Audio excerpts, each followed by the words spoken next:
Hello friend, good evening. Welcome to my channel home science by Kanaujia ma'am. Channel में आपका स्वागत है। अगर आप मेरे चैनल पे नए हैं तो चैनल को सब्सक्राइब कर ले, लाइक कर दे और वीडियो को ज्यादा से ज्यादा लोगों तक शेयर कर दे और बेल आइकन को भी प्रेस कर ले, जिससे आने वाली वीडियो का नोटिफिकेशन आपको मिल सके। और ये पेपर हम हल कर रहे हैं 2016 का टीजीटी का पेपर है, होम साइंस का। और अगले सेशन में क्वेश्चन नंबर हम 1 से 80 तक हल कर चुके हैं और इस सेशन में हम 81 से क्वेश्चन हल करेंगे। और जो बच्चे मेरे साथ यूपी टीजीटी, पीजीटी, एलटी की तैयारी करना चाहते हैं तो हमारे साथ जुड़ सकते हैं। हम इस चैनल के माध्यम से थ्योरी सेशन भी कराएंगे। तो आइए हम इस सेशन में क्वेश्चनों को हल करते हैं। तो क्वेश्चन हमारा 81 कह रहा है, सल्मोनेला भोजन विषाक्तता एक जीवाणुक भोजन विषाक्तता है। क्वेश्चन हमारा ये कह रहा है कि जो सल्मोनेला एक जीवाणु है, उसके द्वारा भोजन विषाक्तता होती है या नहीं होती, ये बात सत्य है या असत्य है या क्या है। तो ए कह रहा सत्य है, बी कह रहा असत्य है, सी कह रहा संबंधित नहीं है, डी कह रहा विवादित है। तो हमारा आंसर जाएगा ये बात सत्य, सल्मोनेला जो है उससे भोजन जो है विषाक्तता होती है। क्वेश्चन हमारा 82 कह रहा है, प्रकार 2 डायबिटीज जो है 2 प्रकार की होती है। तो क्वेश्चन हमारा ये कह रहा है कि जो दूसरे प्रकार की डायबिटीज है, डायबिटीज मेलिटस ... कहलाती। तो जो दूसरे प्रकार की डायबिटीज हो जाती है तो उसे हम क्या कहते हैं। तो ये कह रहा है इंसुलिन आधारित डायबिटीज मेलिटस कहेंगे, बी कह रहा है गैर इंसुलिन आधारित डायबिटीज मेलिटस कहेंगे, और सी कह रहा है कुपोषण संबंधी डायबिटीज मेलिटस कहेंगे, डी कह रहा है गर्भावस्था के दौरान जो डायबिटीज हम वो कहेंगे। तो हमारा आंसर जाएगा बी, गैर इंसुलिन आधारित डायबिटीज मेलिटस कहते हैं। इसमें जो है इंसुलिन नहीं निकलता है। इंसुलिन कहाँ से निकलता है? बीटा सेल से निकलता है, अग्नाशय की बीटा सेल से निकलता है।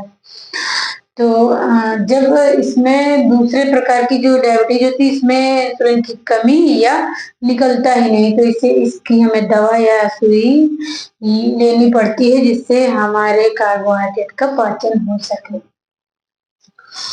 और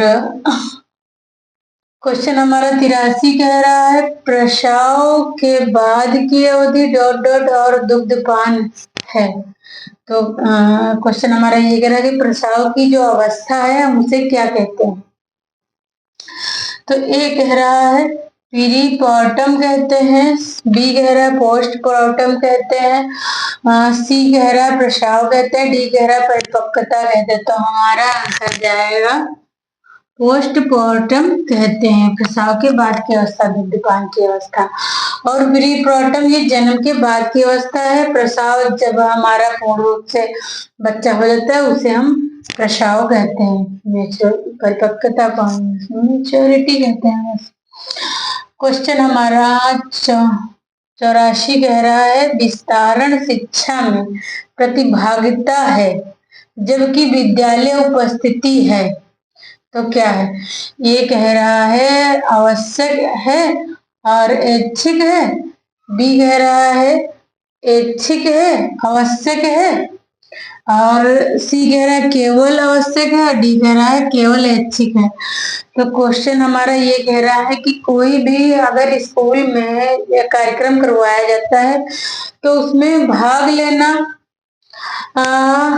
भाग्यता है वो आवश्यक है कि ऐच्छिक है, और विद्यालय में जो उपस्थिति है वो ऐच्छिक है या आवश्यक है। तो हमारा आंसर जाएगा विद्यालय में उपस्थिति जो है आवश्यक है, और प्रतिभागिता हमारी इच्छा होगी तो हम लेंगे। हमें अगर कविता आती तभी तो हम कविता प्रतियोगिता में भाग लेंगे, और नहीं आती तो हम कहेंगे नहीं लेंगे, है ना। मगर विद्यालय में उपस्थिति जो है अनिवार्य है। तो हमारा आंसर जाएगा बी, ऐच्छिक प्रतिभागिता है और जबकि विद्यालय उपस्थिति आवश्यक है। क्वेश्चन हमारा 85 कह रहा आयोजनबद्ध भागिता आयोजनबद्ध भागीदारी के कारण अभिवृत्तियों के परिवर्तन के लिए उदाहरण है।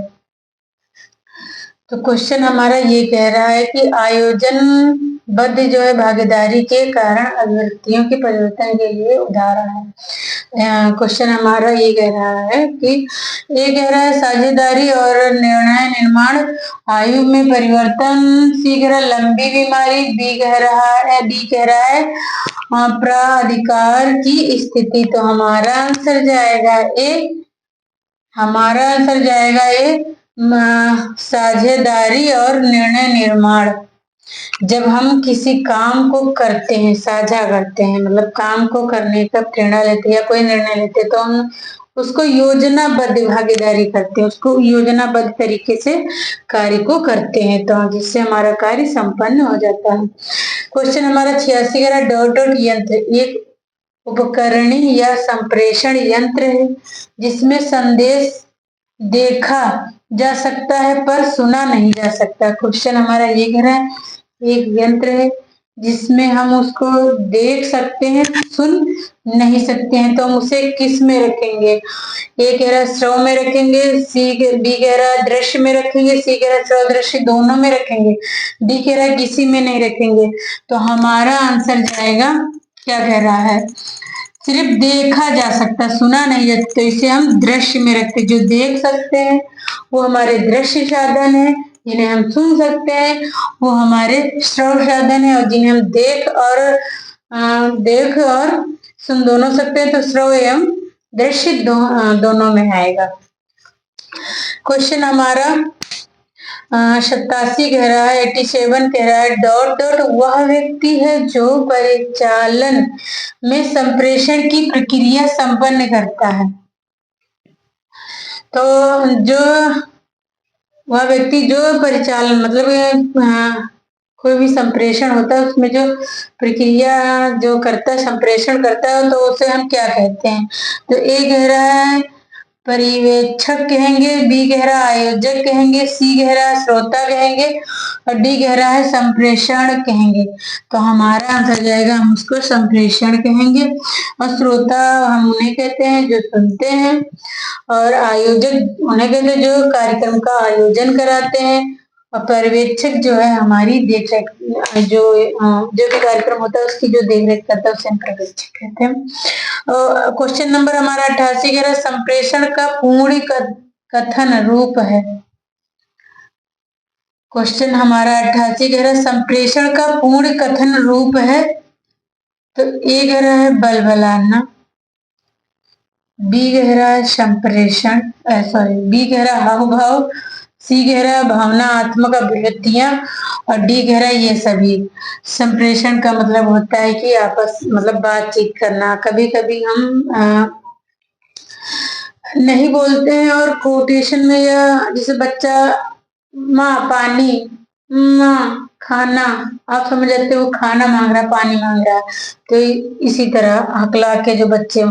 और हाव भाव क्या, जैसे कि कोई परेशान हो या बहुत खुशी में आ रहा तो समझ जाएंगे कि उसे कोई ना किसी प्रकार की खुशी है, किसी न किसी। और अगर कोई व्यक्ति दुखी है तो उससे बिना पूछे आप समझ जाएंगे कि उसको किसी प्रकार का दुख है, तो उसी को हाव भाव द्वारा पहचान जाना। और भावनात्मक अभिव्यक्तियां भावनाओं के द्वारा में समझ जाना, तो उसी को हम संप्रेषण का पूर्ण कथन रूप है। तो ये सभी है, हमारा आंसर जाएगा ये सभी।